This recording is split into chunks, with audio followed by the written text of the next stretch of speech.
Tukumbushe tu kuwa siku ya Jumapili Machi mosi kutakuwa na mashindano makubwa ya Qur'an, mashindano ambayo huandaliwa na Al Hikma Foundation, mashindano ambayo huwa yanagusa mabara yote duniani, mashindano ambayo yanafanyika Temeke na yakizungumzwa unapata ile matamshi ya Sheikh Kishki akiwa anazungumza unapata kuona ni mashindano ambayo huwa yanakuwa na mvuto mkubwa sana. Lakini tunaye hapa katibu mkuu wa mashindano hayo Salum Hussein Kiza.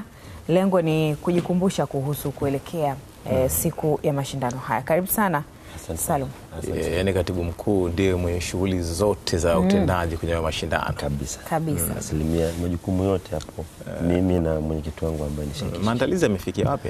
Maandalizi hapo asilimia nyingi sana, kuanzia kwenye mipango ya kawaida, ulinzi na usalama, hoteli na kupokea wageni, maandalizi ya eneo lenyewe la tukio kwa maana ya uwanja wa Benjamin Mkapa, na maandalizi mengine kama hivi. Tunakutana nanyi katika vyombo vya habari kwa ajili ya kuambia watu kuna nini kinachokuja. Washiriki nilikuwa natamani kujua ili nijue kwamba nina sifa ama sina. Washiriki ni watu wa namna gani na kutoka maeneo gani? Pengine maana tunafahamu kwamba mashindano haya huwa ni ya kimataifa zaidi. Ndio, washiriki ni kutoka mabara yote ulimwenguni. Dunia au ulimwengu na mabara 7, moja ambalo inasemwa hapa kai watu. Kwa hiyo tuna mabara 6 likiwa bara la Afrika. Kwa hiyo mabara 5 kwa maana Asia, Amerika Kaskazini, Amerika ya Kusini na Australia na Ulaya, kila bara moja limeleta washiriki wawili. Na Afrika mcheza kwao hutunzwa, tuna washiriki 5.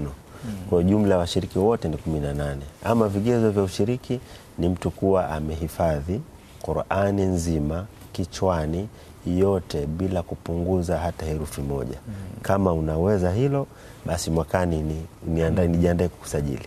Kabisa. Na kwenye hao 5 wa Afrika, Tanzania wapo ngapi kwenye? Tanzania kama ilivyo kawaida mcheza kwao, sisi tuna mtu anayewakilisha Tanzania bara, lakini yupo ambaye anawakilisha Zanzibar, lakini yupo ambaye anawakilisha taasisi yetu ya Al Hikma Foundation. Kwa hiyo wanakuwa ni watatu. Wanakuwa 3 kwa hapa Tanzania, lakini tuna watu wa nchi za Afrika Mashariki. Kenya yupo na Uganda pia, lakini kuna mtu kutoka visiwa vya Reunion na mtu kutoka Zambia. Sawa. Kwa kuleta watu kutoka mataifa mabara yote 7, si kazi ndogo kabisa. Mipango ikoje, maandalizi yao, mapokezi yao na maisha yao yote hapa mpaka siku ambayo atamaliza mashindano haya?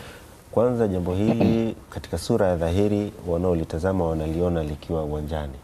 Lakini jambo hili huandaliwa pengine miezi 7 au 8 iliyopita.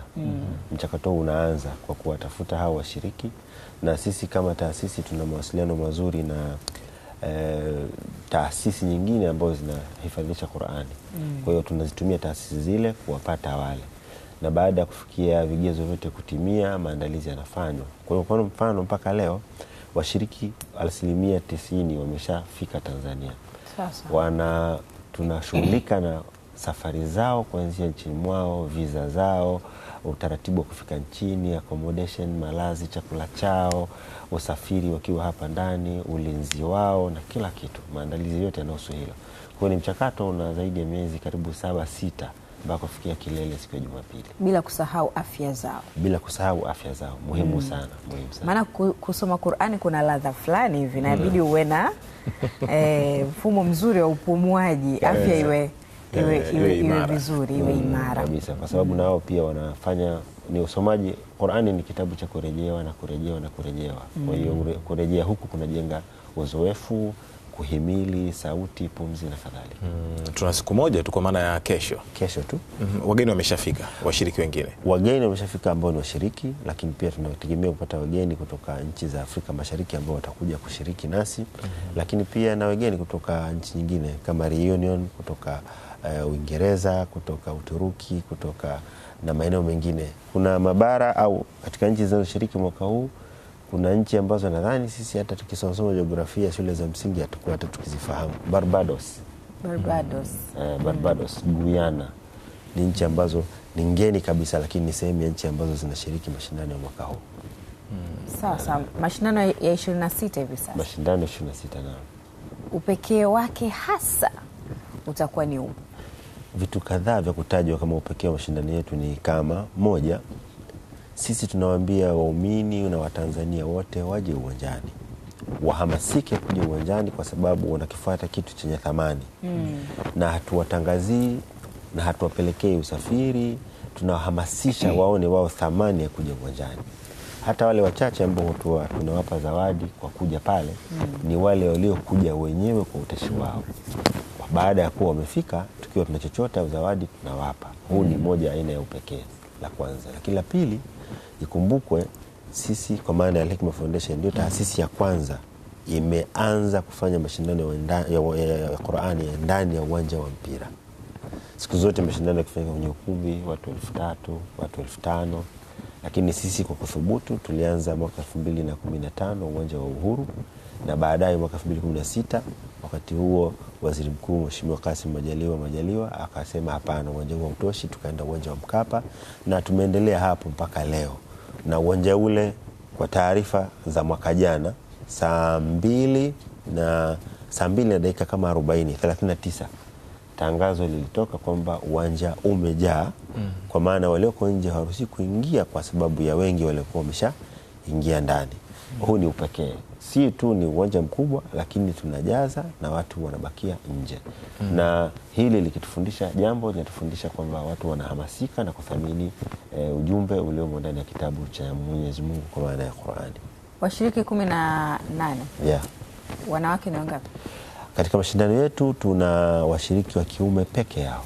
Okay. Ukiniuliza swali kwamba kwa nini wa kiume peke yao, ni kwa sababu kadhaa zipo. Moja, katika silka na hulka za Kiislamu, mchanganyiko ni kitu ambacho hakipendelewi sana, la kwanza. Lakini la pili, kumpata mzazi kutoka Barbados kumruhusu binti yake kuja Tanzania, kidogo mipaka ipo.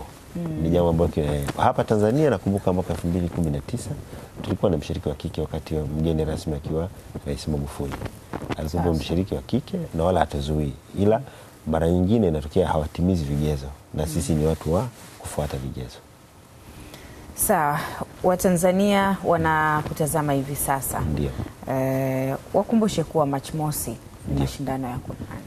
Na wakumbusha Watanzania wote kwamba tarehe 1 mwezi wa 3 kwa maana ya kesho kutwa, hata ukitaja tarehe kama unachelewa, kesho kutwa ni siku ya tukio kubwa kabisa, tukio adhimu na muhimu sana nchini kwetu, ambalo mara zote limekuwa likileta msisimko wa kipekee wa Watanzania lakini pia dunia nzima. Nimeshapokea salamu nyingi za watu wakiniomba niwatayarishie linki kabisa pengine ya Azam ili waweze kushuhudia tukio lenyewe. Na wakumbusha Tanzania ni siku ya Jumapili, ni kesho kutwa, lakini jambo katika mambo ya muhimu sana wakumbuke kuja mapema. Ukichelewa unaweza ukaishia nje, na hilo jambo limeshatokezea mara nyingi. Jingine ni kufuata utaratibu. Utaratibu ni kwamba vipo vyombo vya ulinzi na usalama ambavyo vitakuwa vinafanya ukaguzi kuhakikisha tuko salama sisi ambao tunakwenda kushuhudia tukio hili. Tufuate tu ule utaratibu kwa sababu ni kwa ajili, ni kwa maslahi yetu. Lakini jingine ni ukiwahi mapema utapata mahali utakapokaa. Viti 60,000 vinaonekana ni vingi kwa idadi ya kufikirika, lakini kwa mapenzi ya Qur'an huwa vinajaa mapema sana. Vinajaa mapema saa 2. Yani ule uwanja hata kama ungekuwa unachukua watu 200,000 au ungejaa kabisa. Mwaka jana historia mwaka jana inaonyesha waliokuwa nje walikuwa wengi kuliko waliopata nafasi ya kuingia ndani. Hii ni ishara ya kwamba na hao ni wakazi wa Dar es Salaam. Ingetokezea kuna namna ambavyo serikali au wadau wanaamua kujenga uwanja ambao wanaingia watu 200,000, ingekuwa ni chaguo letu Al-Hikma kufanyia hapo mashindano ya Qur'an. Tunakushukuru sana na tunawatakia kila la kheri. Allah walipe makubwa zaidi. Asante, nanyi mwe wa kwanza kuwasili. Ni Salum Hussein Kiza, katibu mkuu wa mashindano ya Qur'an kutoka Al-Hikma Foundation, akitukumbusha kuwa kesho kutwa tu siku ya Jumapili tunaanzia Benjamin Mkapa kwa ajili ya kuangazia mashindano ya 26 ya Qur'an ambayo yanaandaliwa na Al-Hikma chini ya mwenyekiti wa Al-Hikma Foundation Sheikh Nurdin Kishki.